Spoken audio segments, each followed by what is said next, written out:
To reinstall Microsoft Store on Windows, start by opening the Settings app, which can be found in the Start menu or by pressing the Windows key and I on your keyboard. In the Settings app, click on Apps and then select Apps and Features from the left menu. Look for Microsoft Store in the list of installed apps and click on it. Then select Advanced Options. If you do not see the Microsoft Store in the list, proceed to the next step. Open the Run dialog box by pressing the Windows key and R on your keyboard. Then type wsreset.x and press Enter. This will reset the Microsoft Store cache and may resolve any issues with the store. If the Microsoft Store is still not working, you may need to reinstall it.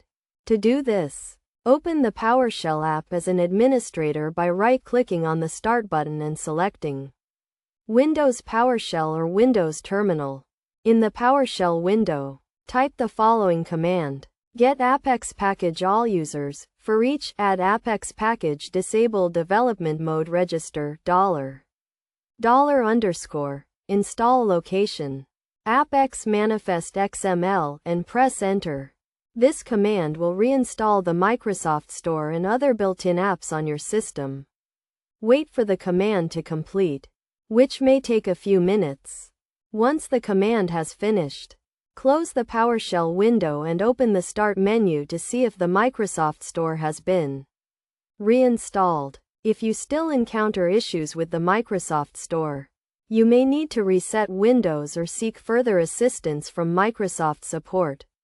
It is essential to note that reinstalling the Microsoft Store will not affect your installed apps or their data. However, it is always a good idea to back up your important files and data before making significant changes to your system. By following these steps, you should be able to successfully reinstall Microsoft Store on your Windows system and resolve any issues you were experiencing with the app.